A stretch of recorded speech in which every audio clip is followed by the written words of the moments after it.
Welcome to RTS tech. நாம் இன்னைக்கு பார்க்க போகிற வீடியோ உங்களுடைய மொபைலில் இருக்கிற வாட்ஸ்அப்பில் பசங்களில் இருக்கிற மொரட்டு சிங்களுக்காகவே வந்திருக்க ஒரு ஸ்பெஷலான அப்டேட் பற்றி தான் நம்ம இந்த வீடியோவில் பார்க்க போகிறோம். ஆல்ரெடி இந்த அப்டேட் வந்து பார்த்தீங்கன்னா நிறைய பேருக்கு தெரிஞ்சிருக்கும், பட் ஒரு சில பேருக்கு தெரியாதவங்களுக்காக தான் இந்த வீடியோ வந்து நான் மேக் பண்ணியிருக்கேன். ஸோ அது என்ன அப்டேட் அப்படிங்கிறது உங்களுக்கு தெரிஞ்சுக்கணும் அப்படின்னு நினச்சிங்கன்னா வீடியோ வந்து ஸ்கிப் பண்ணாமல் பாருங்கள். நீங்கள் ஒருவேளை நம்ம சேனலுக்கு ஃபர்ஸ்ட் டைம் வந்துருந்தீங்கன்னா நம்ம சேனலை சப்ஸ்கிரைப் பண்ணிடுங்க, லைக் பண்ணிடுங்க, ஷேர் பண்ணிடுங்க, பக்கத்தில் இருக்க பெல் ஐக்கானை கிளிக் பண்ணிட்டு அதை ஆல்மோ செட் பண்ணி வச்சுக்கோங்க. அப்பதான் நான் அப்லோட் பண்ற ஒவ்வொரு வீடியோக்கான நோட்டிஃபிகேஷன் உங்களுக்கு ஒன் பை ஒன்னா வந்துகிட்டே இருக்கும். வாங்க இப்போ வீடியோக்குள்ள போயிடலாம்.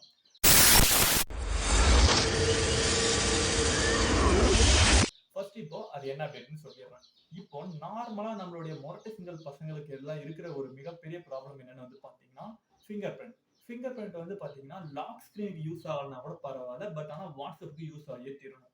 ஏன்னா வந்து பாத்தீங்கன்னா லாக் ஸ்கிரீன்ல யூஸ் ஆகலனா பேட்டர்னோ பின்னோ போட்டு அன்லாக் பண்ணிக்கலாம். பட் வாட்ஸ்அப்ல இருக்கும்போது வாட்ஸ்அப்ல வந்து பாத்தீங்கன்னா ஃபிங்கர் பிரிண்ட் மட்டும்தான் எனேபிள் பண்ண வச்சிருக்காங்க. ஸோ அதுல வந்து பாத்தீங்கன்னா ஃபிங்கர் பிரிண்ட் எப்போ யூஸ் ஆகும், திரும்ப வந்து பாத்தீங்கன்னா அது கேன்சல் ஆயிடுச்சு, அது வந்து டிசேபிள் பண்ணல அப்படின்னாக்க திரும்ப நான் ரன் பண்ணிக்கிட்டே இருக்கணும்.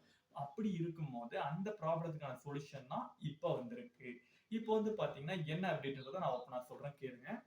இப்போ இனிமே வாட்ஸ்அப்ல ஃபிங்கர் பிரிண்ட் மட்டும் இல்லாம நீங்க போட்டிருக்க பின்னோ பேட்டர்னோ ஏதாச்சும் இது யூஸ் பண்ணிக்க முடியும். அதுதான் இப்ப கொடுத்திருக்க ஒரு அப்டேட். அது எப்படி யூஸ் பண்றது அப்படிங்கறத சொல்லிடுறேன்.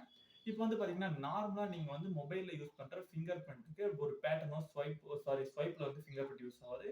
பேட்டர்ன், பின்னு, இந்த நேம் அது மாதிரி ஏதாச்சும் ஒன்று வச்சிருப்பீங்க. அப்படி வச்சிருக்கிறது மூலமா வந்து ஃபிங்கர் பிரிண்ட் யூஸ் ஆகலைன்னா டைரக்டா இதை யூஸ் பண்ணுவோம். இப்போ அதை எப்படி யூஸ் பண்ணலாம்னா சைட்ல காட்டுறேன். ஃபிங்கர் பிரிண்ட்டை போயிட்டு நீங்க வச்சதுக்கு அப்புறம் டைரக்டா வந்து வாட்ஸ்அப்ல எனேபிள் பண்ணுவீங்க பாத்தீங்களா, எனேபிள் பண்ணி ஆக்டிவேட் பண்ணுவீங்க ஃபிங்கர் பிரிண்ட் வச்சு. அதை ஆக்டிவேட் பண்ணி முடிச்சிட்ட அப்புறம் இமிடியேட் கொடுத்துட்டு உடனே வாட்ஸ்அப்குள்ள வந்துட்டு வெளியே வந்துட்டு திரும்ப வாட்ஸ்அப்ல என்டர் ஆகும்போது ஃபிங்கர் பிரிண்ட் வைக்கணும். அந்த ஃபிங்கர் பிரிண்ட் வைக்கும் போது தான் நமக்கான ப்ராப்ளம்.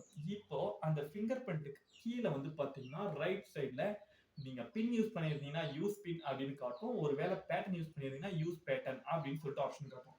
நீங்க அதை கிளிக் பண்ணி உங்களுடைய பேட்டர்னோ பின்னோ எதையாச்சும் ஒன்று போட்டு நீங்க ஓபன் பண்ணிக்கலாம். ஸோ இதுக்கப்புறம் வந்து பாத்தீங்கன்னா நம்மள மாதிரி இருக்கிற மொரட்டு சிங்கிள் யாருமே வந்து வாட்ஸ்அப்பை லாக் பண்றதுக்கு தேர்ட் பார்ட்டியா ஒரு ஆப்ஸை வந்து டவுன்லோட் பண்ணி அது மூலியமா வாட்ஸ்அப்பை லாக் பண்ண வேண்டிய அவசியம் கிடையாது. ஸோ இந்த அப்டேட் வந்து எத்தனை மொரட்டு சிங்கிள் பசங்களுக்கு யூஸ்ஃபுல்லா இருக்கு ப்ரோ அப்படின்னு சொல்றவங்க கீழே கமெண்ட் பண்ணுங்க. இல்ல நானும் தான் மொரட்டு சிங்கிள் அப்படின்னு ஓப்பனா சொல்றவங்க கீழே கமெண்ட் பண்ணுங்க. நெக்ஸ்ட் வீடியோல சந்திக்கலாம். எனக்கு சப்போர்ட் பண்ணுங்க. தேங்க்யூ.